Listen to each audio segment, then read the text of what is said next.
Parents of tweens, if you're familiar with far-off drop-offs... Dad, stop, right here. Or get DMs about what's for dinner, you may be experiencing tween milestones. For your son or daughter, these can start at age 9. HPV vaccination, a type of cancer prevention against certain HPV-related cancers, can start then too. For most, HPV clears on its own. But for those who don't clear the virus, it can cause certain cancers later in life. Embrace this phase. Help protect them in the next. Ask their doctor today about HPV vaccination. Brought to you by Merck. We off? 30 seconds of carefree bliss. Oof, like wind in your hair carefree. Oh, like using Clorox Disinfecting All-Purpose Cleaner in the home carefree. Yes.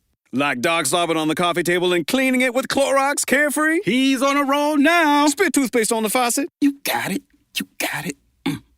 Peanut butter on the light switch. Oh, spritz, spritz. Spritz, spritz. Clorox, man. Clean feels good. Okay, we're back. Use as directed. Hello and welcome back to Eejits of the World, Episode 2. I'm Glenn Wall. And I'm also Andrew Maxwell. And welcome to your connoisseur's guide to fucking Eejits. And this week we have, coming in at number 1, Boris Johnson. Ooh, he's an Egypt, all right. He is. He's an Egypt. We have Winnie the Pooh and Xi Jinping. Yes, only one of them's in Egypt. And we're going to lead into the BBC's take on Gary Lineker's tweets. They've made Egypt of themselves. Yes, they have. And then, of course, Britain's leading police force, the Met, and policing in general. You'd think we could do a whole episode on it. You would, wouldn't you? So welcome, ladies and gentlemen, to Eejits of the World.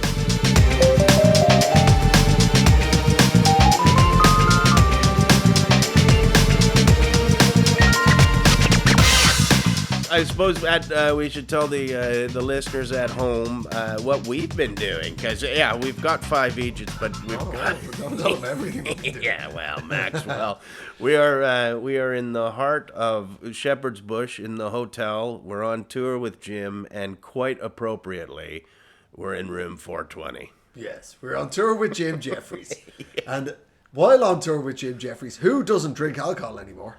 No, he does not. He does not. But his fans give him things. Yes. But he doesn't take them. No, but somebody had to. Somebody pilfered through the bin and found nothing. That's the point. You see, this is where banter and international bureaucracy rub up against each other. Right. The point being is that last weekend, Ireland won their 4th ever Grand Slam in the rugby. I'm amazed you can remember that. I do remember that. I remember the minute that final try went over the line, I thought, I'm going to forget the next 2 days. You did a lot of living. You did not a lot of remembering, but a lot of living. A lot of sweating and shaking too. Yeah. Tell you what, that's almost impossible to win a Grand Slam, it has to be said.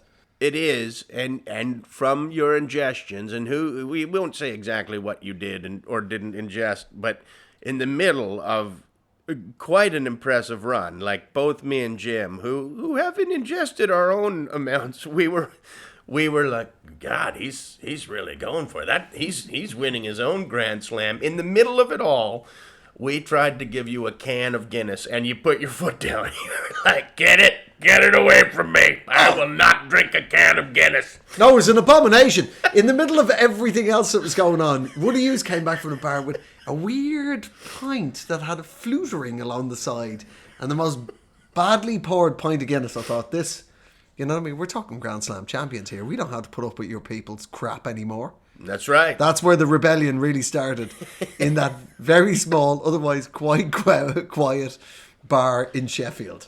Yeah. There was an appalling pint of Guinness. No Irish champion would have drank it. No, and as a fan of champions, why should I? That's what I say. You have to be careful, though. You know, we can all have fun, but like I said, there is the thing is when you're out on tour, then you like to go to other jurisdictions, don't you? Other countries. Yes. They can take a dim view for light-hearted banter in podcasts, thus turning yourself into international bureaucratic Egypt. Yeah, well, I mean, I don't think anybody, we've hidden it behind such a wall of coding, from room 420. Who knows what you could have ingested? Nothing but great times, and a grand slam. And a grand slam. I had a grand slam of a weekend. Excellent. But I had. I've had a couple of times where I've had to go for visas in other people's airport or other people's embassies, I should say, and they've brought up incidents and situations. Really? Yeah, I completely innocently invaded a high security American airbase once. Right. And when I went to get my visa in the American embassy after having invaded one of their air bases leading to an international diplomatic incident, they were frosty. They were very frosty at the counter. They were like, "Did you enjoy the last time you were in America?" I was like, "Yes, I did. Thank you very much." They were just looking at their notes going, "I've been banned from all American air bases. I led a dance invasion of Area 51. A bunch of people who believed that the global alien prisons in Area 51, which is just a massive American air base. Yeah. About 2 hours drive north of Vegas, out in the desert. And the people I was with really believed in aliens. Now, loads of people, when we were making this program, we met actual NASA people who were like, "Do you believe there's life out there?" And they're like, yeah. Yeah, of course, yeah. I mean, we've already found it. Found little bugs. They call them bugs. Just bacteria. Yeah. Oh, yeah, there's definitely stuff. And they go, "Are you..." And then the people I was with who really believed in it would like start shouting at them, "Where's the aliens? Show us." Right, so the only way to, disapprove a negative is to fuck around and have a dance invasion. So that's what I convinced them. There's no way we'll be able to contact the aliens. They're obviously kept in the alien prison in Area 51, but we can go to Area 51 and we can communicate with the aliens through the universal language of dance, which is what we did. We learned all these we choreographed sort of geometric dance routines. So, you know what I mean? Right. You know when you see in a movie, like there's the alien language on the inside of the cockpit? Yeah. We thought we'd make our bodies into the alien language. Right. I think it got out of hand, and I led us onto the base. We should have stayed off the base. No, it was all there was one of those, little. What am I trying to? I'm miming here on radio, not even radio pod. You know what I'm doing? What I'm doing here? A gate. Railway crossings. Yes. You know that? Yeah, that's what it looked like. The entrance to the base in the middle of nowhere, and nobody came. I thought we'd get off the bus, we'd do our fannying around, do our bit of dancing, and then. Somebody tell us to fuck off. Yeah. Right? Just somebody in a uniform would tell us to fuck off, and that looked great on camera. And that's Louis Theroux. Let's go interview a paedophile in a prison. No, nobody came. So I went, all right, well, I limboed underneath the barrier, and then they all did. And then the soldiers came out and machine guns, put us on the floor, took all our stuff. Diplomatic incident. Well, you'd interrupted the dance with the aliens. Well, actually, they were watching the Lakers play and having spaghetti, and they were really fucking angry. Genuinely true. The aliens were? The alien keepers. Oh, right. That's United States Air Force. Yeah, that would be a bigger story if aliens had been caught doing that. If they were Lakers fans. Yeah. Please. Everybody knows they're Rockets fans. But the point being is you never know. In a moment of lighthearted repartee, like now, you can all be having fun, and then you can accidentally say something that makes somebody who works in an embassy upset with you. Yeah. You know what I mean? Yeah. Well, I got pulled over going into Indonesia, and they just because I was on my own, and they swabbed my hands, and they were like, "You've got everything. You've got drugs on your hands," and I was like, "No, I don't." But they just used that as an excuse to take me into the back room and. Really go at you. Yeah. It was, and like that's when you take a double look at those signs, like "We can kill you if we want to." Like what? What? And, yeah. Did they? No, they didn't, because I realized that I had worms. I'd forgotten about it, but And he like lubed his finger up, like ready to do it. And I smiled at him because I knew what was going to happen to him. And he stopped. He was like, nobody's ever smiled. And he just like with a lubed finger just pointed to the door like, get out. You disgust. I might finger men for a living all against day their long. will, with the full force of the state behind my fingerings. But it's not for fun. We're trying to finger people with trumped up charges. We're not sitting here like some sex pest. Yeah. Now, go into Indonesia, you pervert, and stay away from everything. Yeah. Wow. You'd think that would be enough. Like if they didn't want to finger me, why did they let me in the country? That's right. That's a question I have for you, Indonesia. If you're not going to finger a man, you don't let him into your population. That's right. That's how I feel about burglars. That's right. Right? You cross my threshold and I haven't invited you. It's fingering time. Spider's gotta fly. Pardon? It's from Pulp Fiction. Oh, right. That's what the guy says when it all happens in the basement. Yeah. He calls up his friend. Spider's gotta fly. Oh, well, that was a hard acting gig Ving Rhames took that day.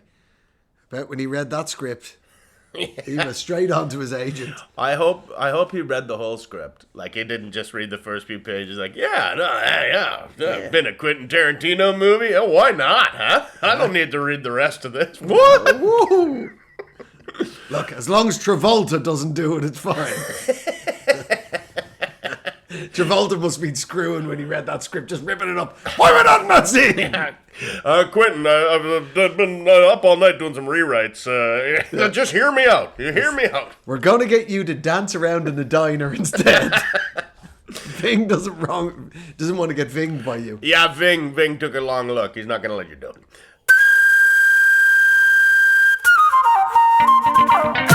Let's talk about the Eejits of the world. Yes, the weekly Eejits. And the first one coming is, it looks like this might be the last time he'll get on a weekly news show. But Boris Johnson. Former Prime Minister Boris Johnson. Former Prime Minister. Former Mayor of London Boris Johnson. Former Mayor. What about him? He has now. It just came out just as we were starting to record. He's now admitted in the parties that, okay, look, I lied, but I didn't know I was lying when I lied. So it's not a lie. No, sir. Wow. It's a double lie. Oh, wow. Like in a story about lying, he's managed to slip an extra lie in there. It's like compound lying. Well, yeah, like if you're a liar, and he is, he's every job he's ever had, or everything. He's just a liar. Yeah, He's a big fat liar. Exactly. That's why it's okay to call liars fat, because it's not a stereotype. No, he's not a him. Big He's fat liar. I'm not saying that he's lied himself fat, or that he lies so much because he is fat. But in his case, he's a big fat liar. It probably does have a little bit of like him looking in the mirror going, I look good. He's such a good liar. He's managed to convince himself I'm svelte and this is a proper haircut for a prime minister. Mm-hmm. This whole toddler straight after a nap look is really... Liar, heal thyself. I don't get it. I've done over the years various sort of news panel shows and whatnot. Yeah. And I don't know why they get a comedian on. Like, they're like, oh, we're going to have an edgy opinion. But it was weirdly, it ties into this weekend as well, because obviously it was St. Patrick's Day as well, wasn't it? It was. Remember that? It wasn't only a Grand Slam. It was Grand Slam weekend on St. Patrick's Day. Again, so many things that are adding up to explain my behaviour on the weekend. We're just happy you made it through. We were watching it like a stormy sea coming in, going, oh, geez, we better keep a close eye on him. Well, unless somebody from the audience hands, they did. Gulls are on the field again. Yeah, we forgot to protect the garbage, and he went through it. There's weirdly so what happened on the weekend? Oh, this is guys a proper solid gold Egypt. We'll come back to Johnson. I'll tell you what I'm going to say about Johnson in a second. But I was on. It's about 5 years ago. I was invited on a news politicsy kind of daytime chat thing. Everybody else is a journalist there. They're all journalists or politicos or something. And I'm on there and I'm sat with this guy. His name eludes me. Brendan something's his name. But he's a sort of I don't know what he is. I don't know. He's a contrarian. But I think he's Brexit. He's Brexity and he's all contrarian. And I don't know. Anyway, all the rest of it. He somehow starts to try and explain to me how Ireland's love of the EU is probably quite weak. All the rest of it. And I'm like, it's 85% approval rating. And he goes, well... And I went, well, of course, he goes, my family are Irish. And I'm like, oh, great, He goes, of course, there can be conservative Irish. And to prove that he wasn't conservative and Irish, he described his family back in Ireland as peasant stock. Unbelievable. You know that thing of only we can say that word, yeah? That isn't, Irish people don't have that relationship with the phrase peasant, right? We're not like, when it's only Irish people in the room, we're not like, hey, what's up, my peasant? Like, we are not calling ourselves peasant. We have been super out of calling ourselves peasants for a couple of 100 years now. Well, I mean, you had the good, a lot of your peasants just died of starvation. That's right. That's sort of why we kind of grew out of calling ourselves peasants. We died in it. It literally died off as an expression. But in the middle, he's saying this, and I'm just sipping some water, and I almost spit taked. This is live TV, like it's an afternoon show. Yeah. I was like, he just called his family peasants to win an argument. And it's one of those ones, it's just routine. Like every year, somebody finds that clip again, sticks it up, and it all goes viral all over again. But, so, hooray to that Egypt. Like, and at the time, like, I had a horrific, do you remember my previous haircut? Oh, yes. Oh, yeah. I managed to mug this dude off while having... Have you ever seen my previous haircut? Let me describe it. I looked like I'd grown my own wig. You looked like a leprechaun dressed up like Donald Trump. Thank you. I think that's actually bang on. I think you've just nailed it. That's it. And nevertheless, in that moment, with that fucking head, I was the second biggest Egypt at that table. This guy. What's his name? Well, Brendan O'Neill's his name. Whatever. Like, I mean, he's a politico. He's a talking. Yeah, but he's got like a really posh English accent. Oh yeah. Like, and that to me, because I saw the clip too, I was like, can you imagine his family hating him anymore? Like watching him on the news. Oh, it's our Brendan on the news. Is he back on the one with the English accent. Oh, I remember him. No, now that's okay. Now what's he called us? Peasants. Okay. Well, we've slid all the way back down the social ladder again. Thanks for that, Brendan. All the way back to peasant. I mean, it must have, like, if they sent him to school to have an accent like that, like, how hard did those peasants have to work? Yeah, they must have toiled. There's a lot of toiling getting to your kid an accent like that. They're not rural Western Ireland. You go, Brendan, you go. We'll scratch in the dirt for the potatoes. We'll fight for every scrap we can get so that you can sound like you hear us. Live on the television. Oh, brilliant. Without me doing that, he pulled in thousands of new fans on Twitter. Like, yeah, I know. God love him. Like, now that's what I'm talking about for this podcast. We're talking about solid gold Egypts. I mean, you'd literally put him on a plinth and stick him on a mantelpiece. That is... Yeah, I think it's close to statue status for him. Oh yeah, if we're gonna, he's fermented himself. He's what's the word? Cemented himself. I fermented myself. That's what it is. He fermented himself, and then you picked through the garbage and found him. But one of the journalists that was also on the table, going back to Johnson, I remember her telling me, like, in that world of the Tory world, he is sexy.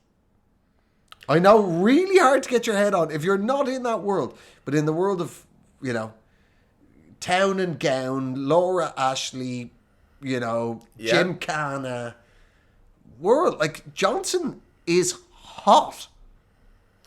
Like, that's the reason why he has innumerable number of children that he has to keep lying about. Nobody knows how many, you know, the High Court couldn't even quite work out how many people he's sired. But he's sexy in that world. Now, I don't blame him for grabbing hold of every apple out of the basket he can. But, like, oh God, there's some fucking Eejits. The women that fuck him, like, Yeah. I mean, you're a fucking Eejit. Yeah. Like, why do you think it's different? It's not like Murdoch's just getting married for the 5th time this week. Is it? Roop is touching off 100, and he's about to get married for the 5th time. But I don't consider any of the women that have ever married him fucking Eejits. They're all marrying a billionaire. There's some logic there. But Johnson is broke. He's always broke. You're marrying a broke. You fucking fucked a broke man. A broke liar. Right? Yeah. I mean, that's how we're here. Like, you know, in this mess of Rishi fucking Sunak, nobody's elected. Or the previous fucking one. Oh, yeah. Everybody forgets Liz Truss. Liz Truss, Queen of the Eejits. Yeah. Wow, she almost bankrupted the country in a month. And she killed the Queen. And she also definitely killed the Queen. In essence. I mean, again, it wasn't a huge surprise that a woman in her late 90s passed away, but, like, she tipped her over. Yeah. Liz Truss, like, fucking what a solid gold Egypt. Yeah. Liz, like, almost fucked an entire country in a month. I always think Liz Truss reminds me of the fucking Egypt neighbour that not only puts their bins out first, puts the wrong bin out first and brings the whole road down with them. Do you know what I mean? Oh, it's recycling. And then we all do it. Because Liz fucking Truss put her bins out at 5 o'clock. What were you doing up at 5, Liz? But that's Johnson. I'm just saying. I think it's, you know. Yeah, well, and I, you know, I don't blame the women, you know, because, like, he could be the rock star of that whole thing, but he's done the smart thing. He's quite an ugly man, but he's found some uglier men to stand beside. That's it. Yeah. Well, that's the old adage of politics, isn't it? It's show business for ugly people. That's right. There's some absolute howlers, man pigs. What I would say about having been and lived in both this jurisdiction in the UK and in the Republic of Ireland, what I would say as a plus to British politics, to sound like, because as we both know, Glenn, the Eejits of the world are everywhere. That's the names in the title. We're not saying one country's better than another. So, although England has absolutely Eejit itself fucking 100% up with the Brexit horseshit, but at least in a British election, the posters around the town are just the logo of the party and possibly the name of the candidate. That's not the... Have you ever been in Ireland during an election cycle? Wow. Every man pig has his face up on a fucking lamppost. Some of these men, and some of them are the most successful politicians, you instantly slightly sick in your mouth. Some of the ugliest fuckers you've ever seen. Not to judge, because some people are beautiful on the inside, Glenn. Well, I had that in Canada. There was an election, and you, like you said, they don't put the pictures on the posters. But I thought it was very smart of this woman. I think her name was Pixie Stamp, and I was just like, well, I think I did too many of them on the weekend. Well, yeah. But I wanted to vote for her just to see what she looked like. Come on. Pixie Stamp's going to be in charge. Yeah, sure. Why not? Sure. Where are we going to put her? Straight into Law and Order. She sounds a hard ass. Yeah.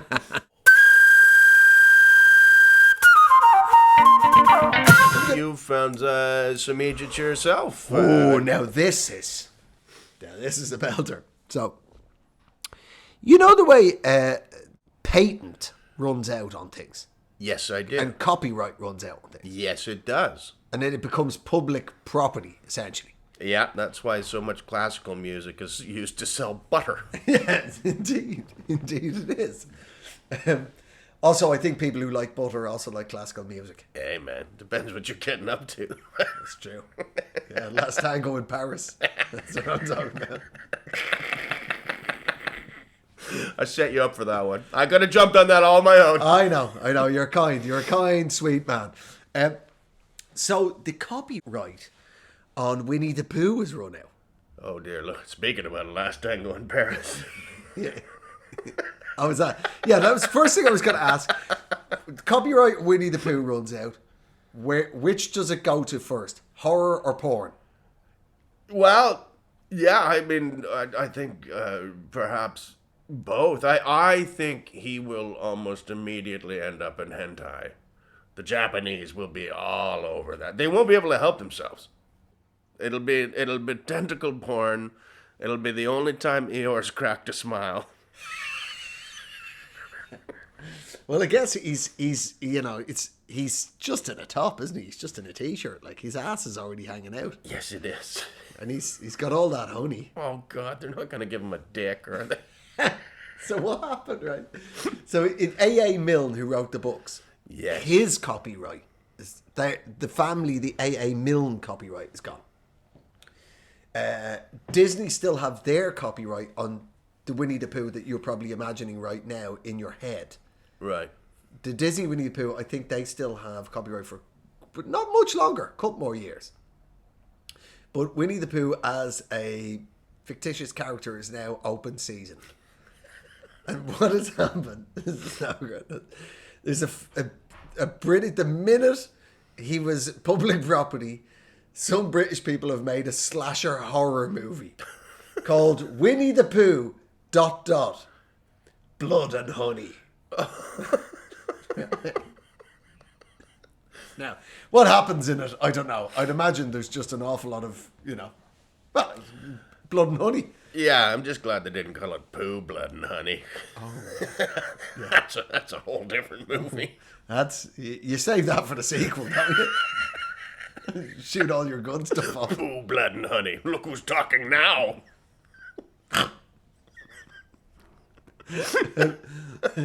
Anyway, this is the level of Egypt we're talking about here. So, the movie Winnie the Pooh ... Blood and Honey has been banned. So great! It's been banned in Hong Kong. Oh my lord! You want to guess why? Why? Because all the democracy kids in Hong Kong would put up pictures of Winnie the Pooh with Xi Jinping's head on it.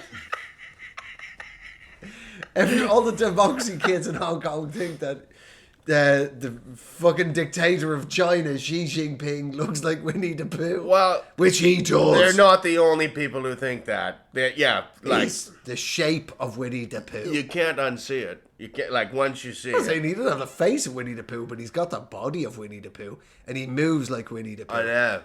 And poor little Putin. Who knew how short he'd got? Because he totally looked like Piglet in the last meeting between. Yeah, the other day, yeah. Either that or the Beijing Pooh is eating a lot more. Maybe he's just eating Russia. In Beijing, he's just got a giant table and he eats a lump of Siberia a day.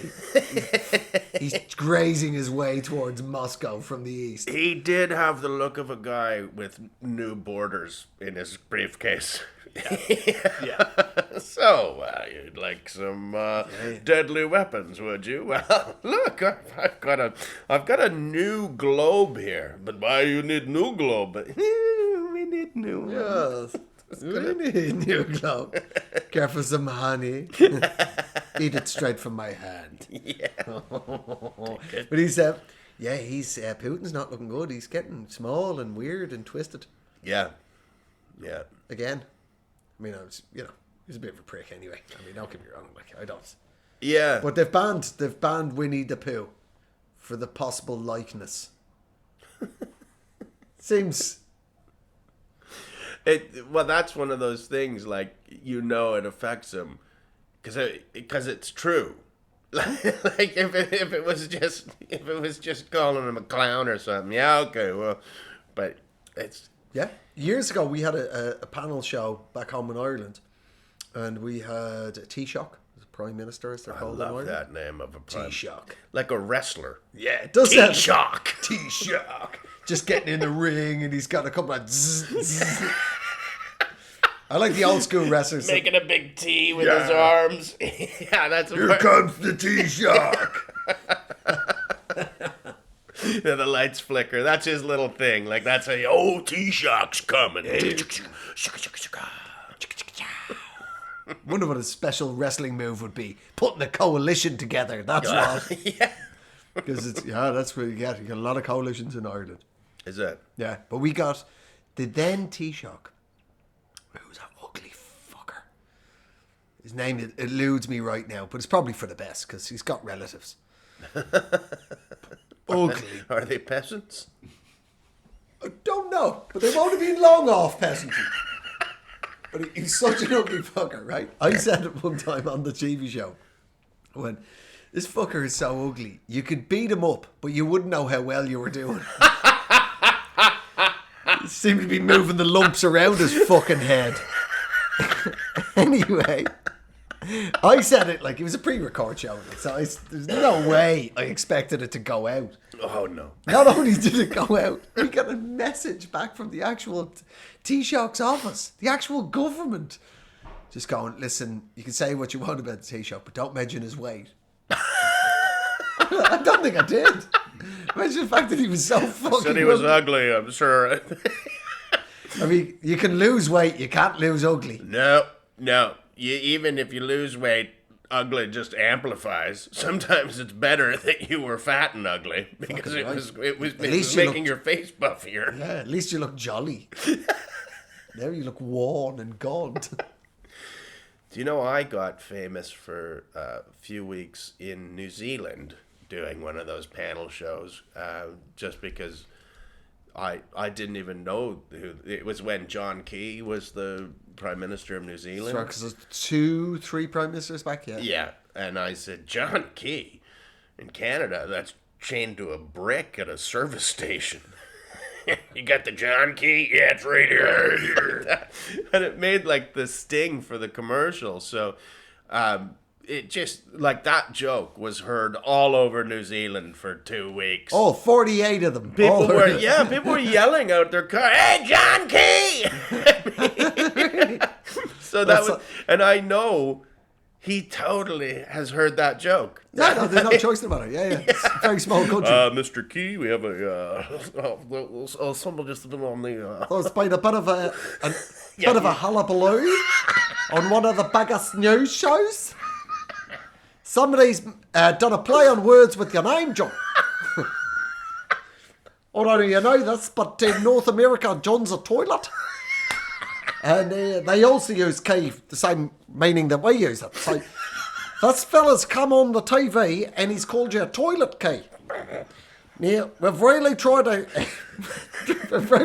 stop people laughing at it.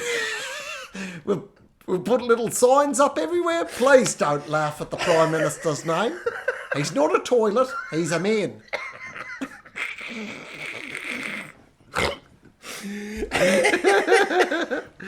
But weirdly, the more we do it, the more people are laughing, John. Sorry, toilet. Sorry, John. We've proposed we have a national parade called John's Not Called the Toilet Parade. God, it's going to be absolutely fabulous. The hacker's going to be slightly changed just to really get it around the world. Spread the word.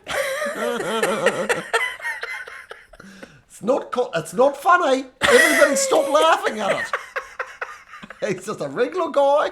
It's not even slang here. It's not called Dunny, Key. I don't even call them Dunny in New Zealand. What do they do? I don't know. I don't know what they... do. They got great food, though. Lovely people. That's why we bring Maxwell. He's the accent guy. It's that. I knew. If I dare. little snaky little accent. We're like the A-team. He's like Face Man. He can play any character. Yeah, as long as it sounds hungover, I can do any character. Oh, New Zealand.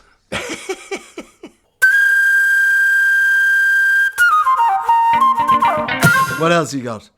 Gary Lineker, of course, he wasn't an Egypt for what he did, but the reaction from the BBC. Oh, man, they fucked the chicken on that one. Yeah. Fuck the chicken and then they all had a chicken sandwich. They fucked the chicken, and then they ate the chicken. Yeah. Well, people clapped along. Yeah. So stupid. Well, I mean... Try and explain, unravel the Egypt situation here. Well, and I want to make sure I get this right, because I don't want to sound like I'm disagreeing with what Gary Lineker said, or is right to say it. Like, he can totally believe that. I thought it was an imperfect simile, where he was saying that, oh, you can't speak of the... You're speaking of the people on the boats the same way that they were speaking in Germany in the 30s, and I felt it was imperfect in that, like, there are people on those boats that shouldn't be there, and I'm 100% refugee, as you know, my father was a refugee. Yeah. But there are people on those boats that aren't refugees. Yeah, and but it's I think so. For the outside looking in, Gary Lineker, most famous footballer, one of the most famous soccer players in English history, hosts the prime time football show, which is called Match of the Day. Really fun fact, the French version of Match of the Day, which shows the highlights of the English Premiership, is called Match of the Day. That's pretty good, isn't it? So they don't have to pay the copyright. No, it's a totally different. I know what you're talking about. You're talking about a baguette, I'm talking about a croissant. One is eaten before midday, the other's after midday. It's an entirely different product. But so he's a really famous footballer, national treasure, he's quite active on Twitter.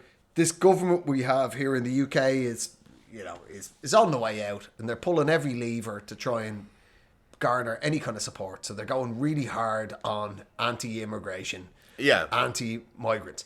I live right down in Kent. I can see France from my house. That's where the boats land up. They land up literally along the coast where I live. So it's all very much live. Nobody knows who they are. All we know, they're organised by Albanian gangsters, various other hood organisations. Various gangsters from the lowland countries are getting them in, right? Yeah. Nobody particularly wants this is how people come into the country. But nevertheless, Gary Lineker's thing was that they'd really start to ramp up how they were describing these mostly young men coming across in boats. Yeah, but you see, my thing was like... And he said they're using the language of the 1930s. Yeah, but... And then explain to people what happened. It's an imperfect simile, and that, there wasn't... In the 30s, there wasn't Albanians dressed up like Jews in Germany secretly running the media or whatever. In the 30s, those Jewish people weren't doing anything wrong. They were just, tailoring or what have you.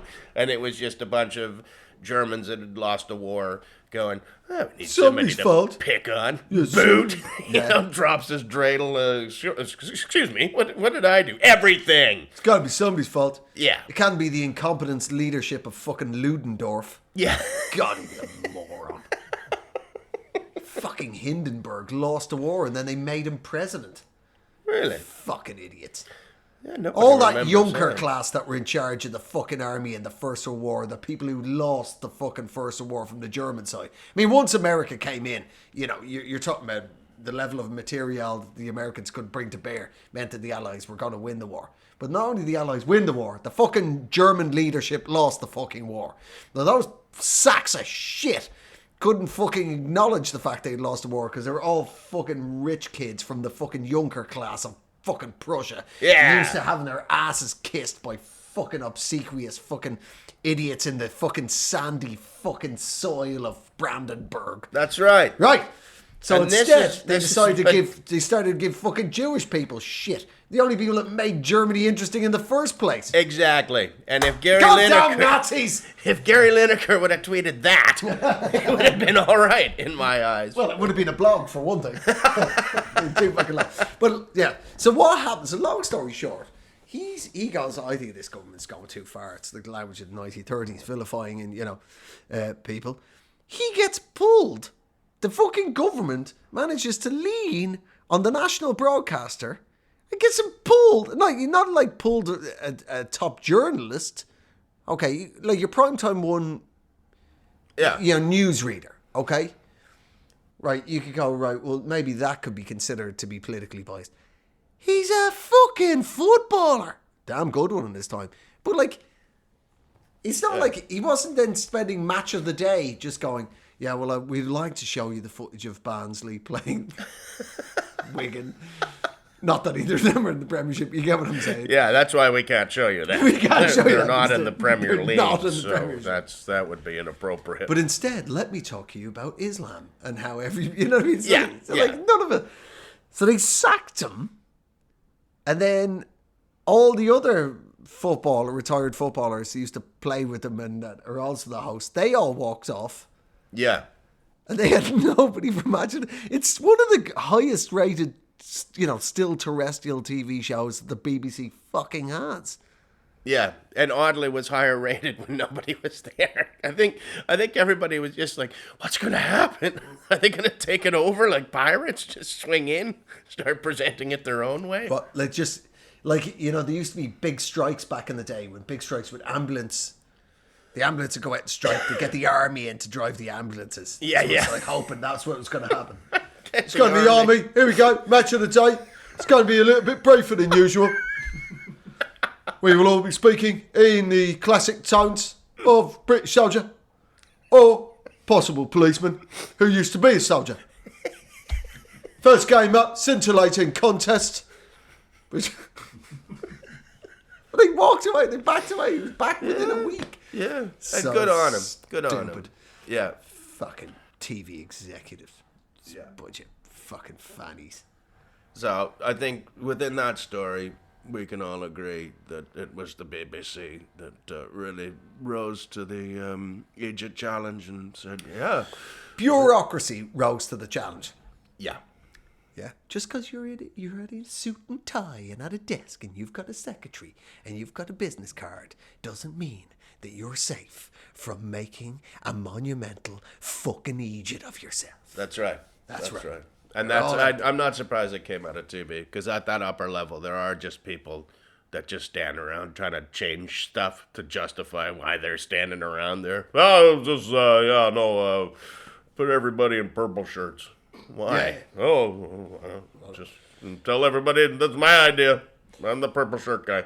I think this gardening program would be really spritzy and exciting if it was underwater. The next 5 series of Gardener's Question Time are all going to happen sub-mariner level. Now, Charles, do you need to go back to rehab? Have you been calling that man again? Yes, I've been calling the man again. Why? Of course I have. That's where I've got all my best ideas. They're going to bring back the black and white minstrel show. Only white minstrels there. Yes, that's right. That won't be offensive. The white minstrel show. What even is that? I don't know. We're going to see it prime time instead of match of the day. You'll see. Gary Lineker. Gary and the dancing Linekers. Here they come. Here come the dancing Linekers.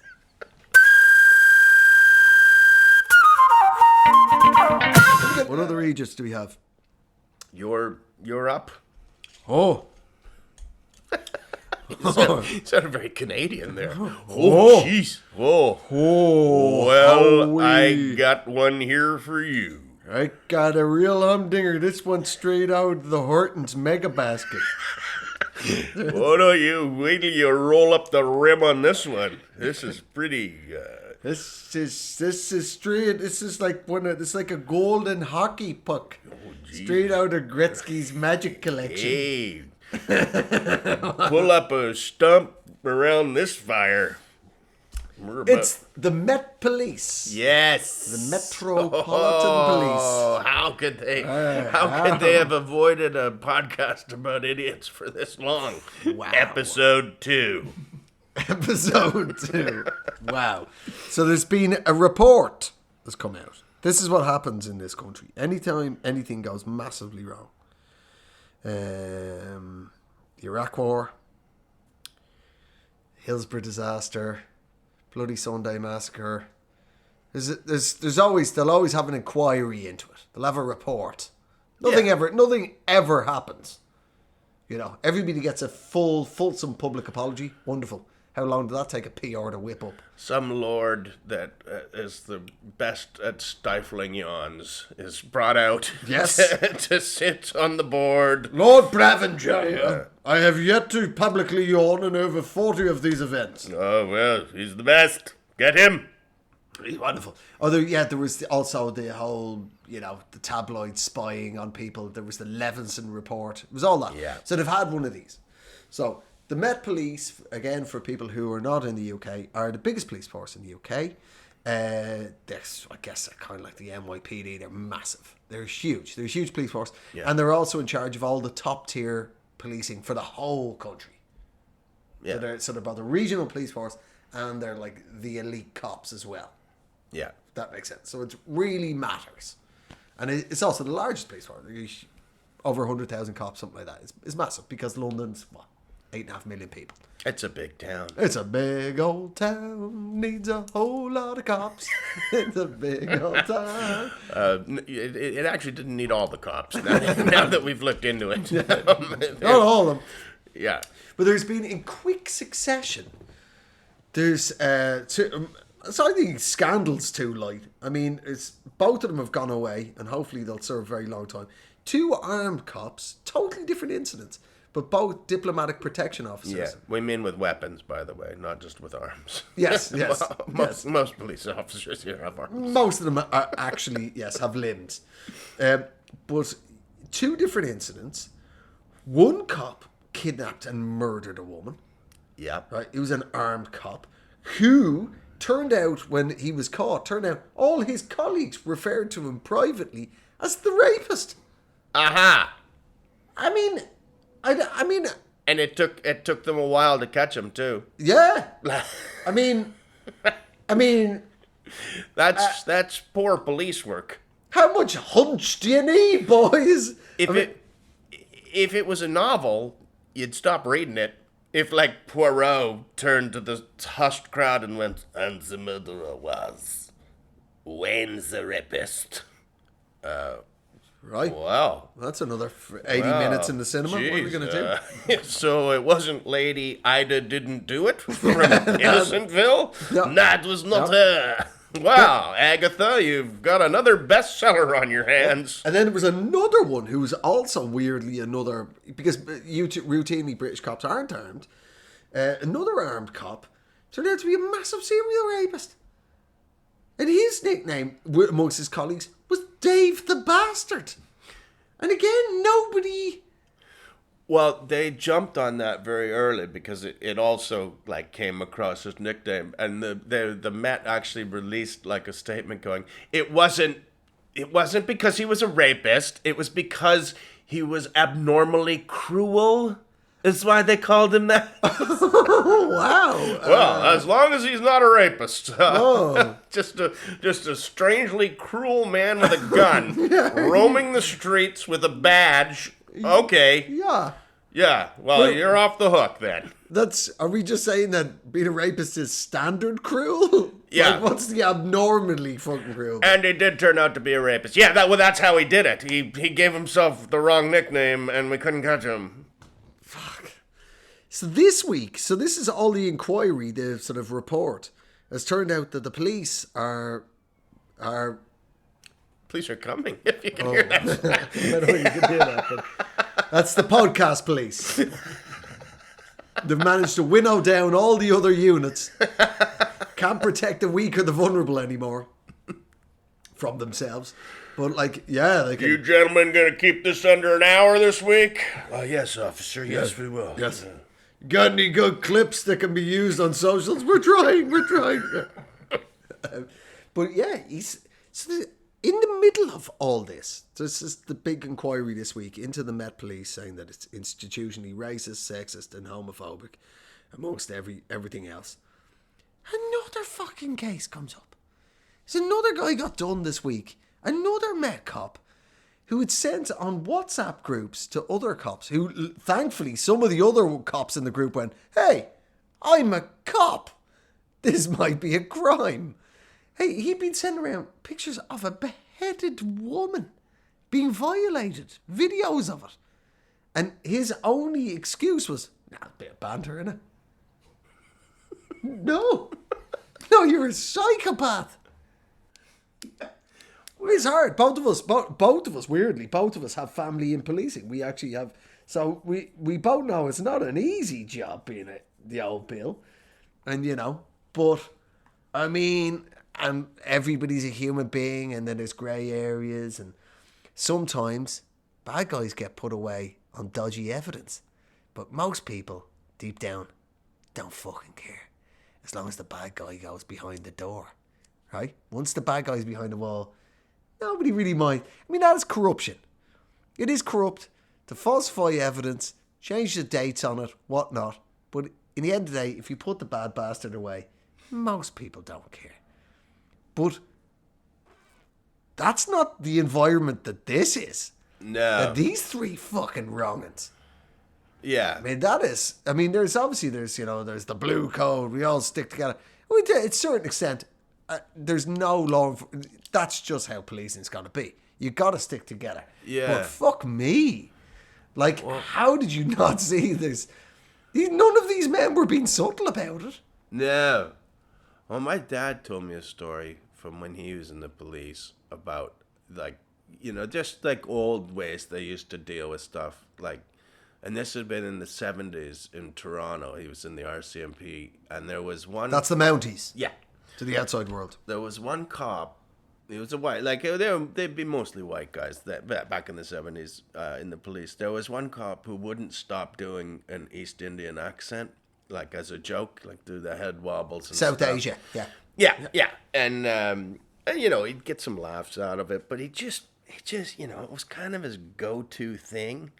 He just was always doing it. And my dad said everybody got sick of it.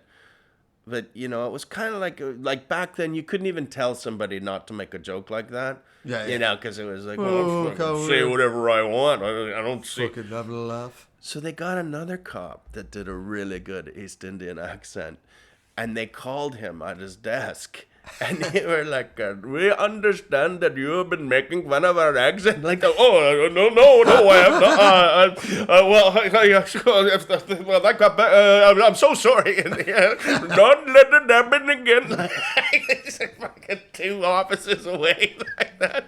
And then, we dealt with the racist voice by doing more of that's it. Right. The That's Canadian right. way. The 1970s way. But I can see how people would be. But this other cop, of course, where did he master that? Where did accent? he learn that one? But I always thought that was quite a nice way to. That's a neat way of doing it. We're not just bashing the cops. There's obviously good cops and it's a hard fucking job.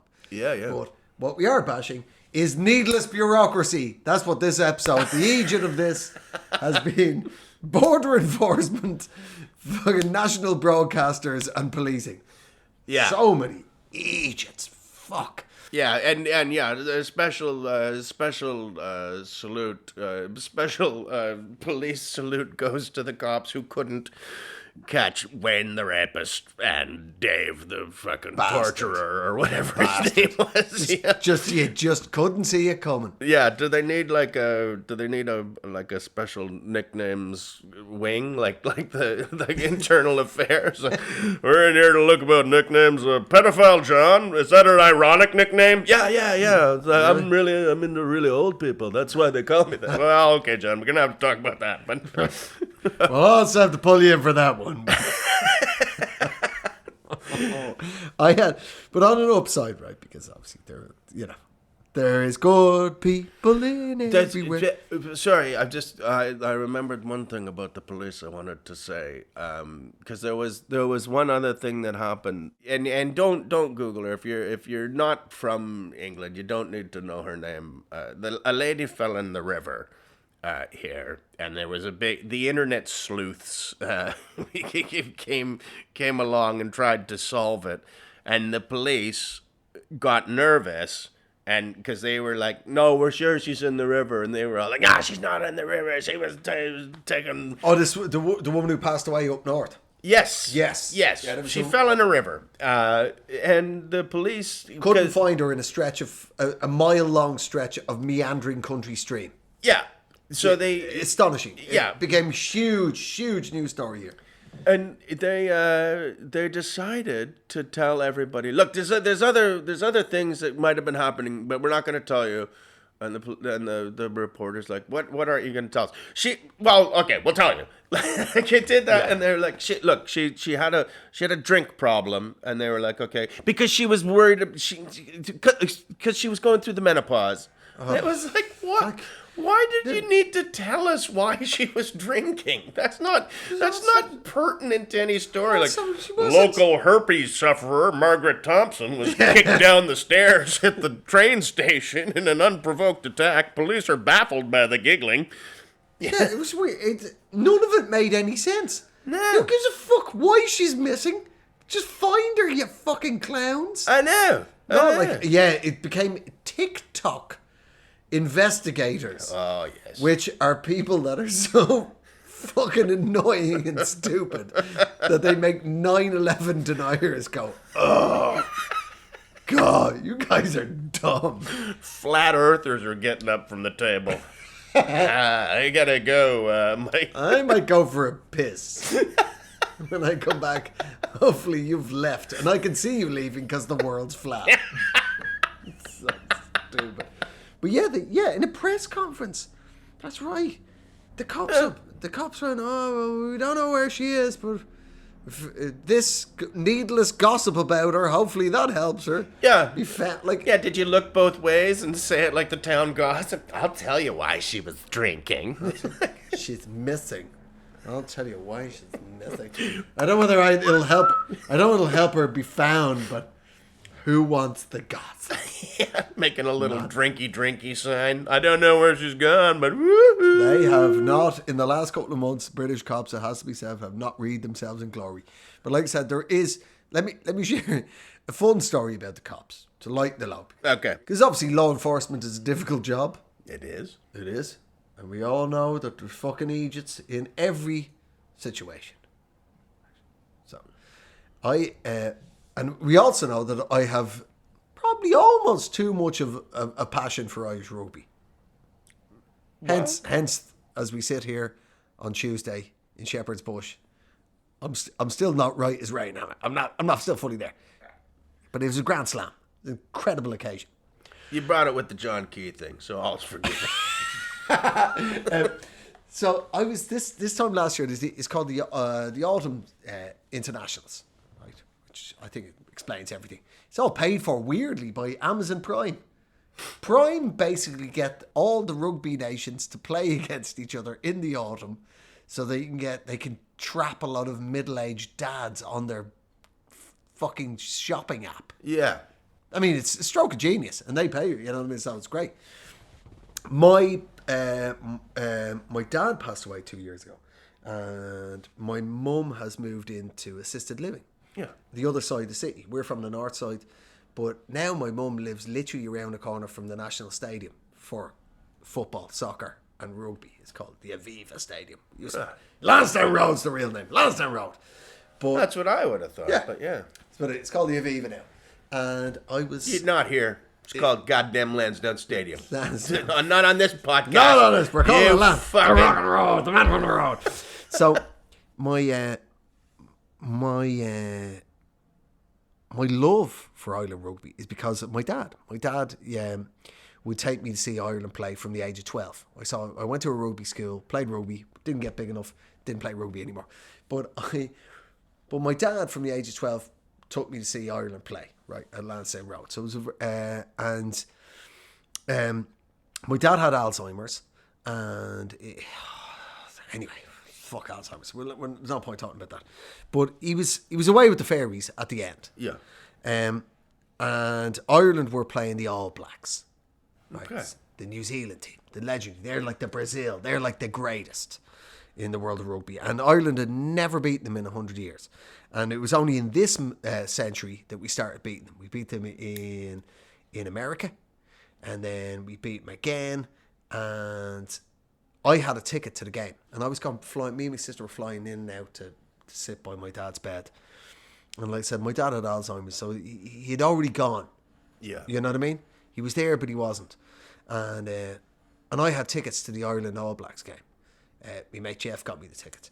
But I chose to watch the game beside my Of course. non-compass mentis father. I didn't know that it was long. They couldn't tell me in the hospice how much longer he had. But I watched that game. And at the end of the game, Ireland won. And I shook him. I'm fucking dying anyway. You shake a dying man. Yeah. Like, I shook him awake. Don't touch him. Yeah, I shook him awake. And I went, Dad, we did it. We beat the All Blacks in Lansdowne Road. We beat them in Lansdowne Road. And my dad's, he just came alive again. Just for a tiny fleeting second. And his eyes were alive. You know what I mean? With Alzheimer's, their eyes are open, but they're not there. If that makes sense. His eyes are alive, and he winked at me, and he fell back in the pillow, and he went into this incredibly deep snore. And that was the last time I saw him alive. I took my mum and my sister to dinner the next day, and I told them, I just can't. Both of my mum and my sister were palliative care nurses, so they were like, you've done a long shift for a civilian. Yeah. You know, among somebody who's dying. The next week, Ireland were playing Argentina, and my mate Jeff got me tickets for it, right? So, again, the Irish police are like British police. They're routinely unarmed. Only specialist units have guns. And I'm going along. I'm just outside the stadium. And I was just... The stadium's totally different now. It's a totally different stadium. But I was still going in the entrance that me and my dad would go in. And I had a ticket in hand. As I got to the turnstiles, I was starting welling up. Sure. And there was two cops there, two guards as we call them in Ireland. It was a man and woman cop. Yeah. And they recognised me because I'm quite well known in Ireland.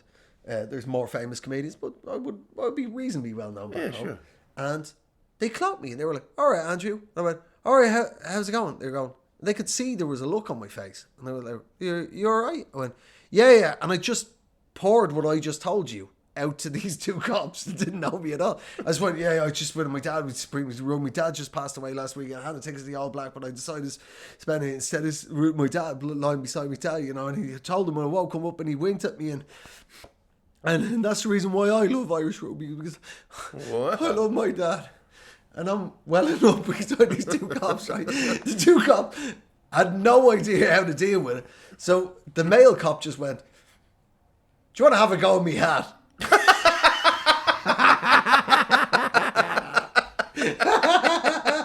It was so fucking great.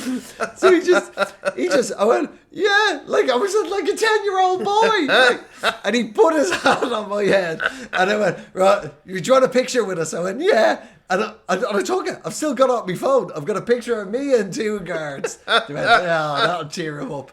Like a lost, lonely orphan boy. There you go. Here's you in a policeman's hat. Well, do you know, though, that is quite, like, it's more, if it's the same in Canada, like, you cannot go back to the station without your hat. Like you can't lose your hat. If No, you're a you cop. can't lose your hat now. Like it's based on like don't let anybody grab your fucking hat.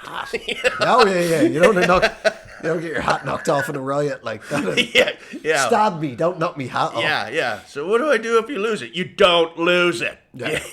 So there you go. Yeah. So that was there's- a wonderful story. Well, there's good and bad in everyone. Oh yes. Yeah. Just like all we are looking for is some better bureaucratic oversight for what you're up to. Not too much about me going into other jurisdictions, because I've only alluded to things and I was only joking. I'd like to see the BBC better run. I'd like to see the leading police force of the nation better run.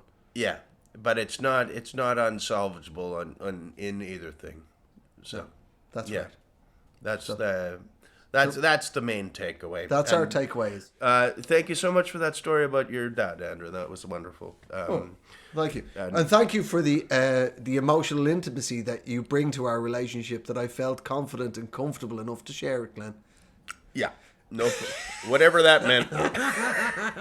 Grab my knee when you said it.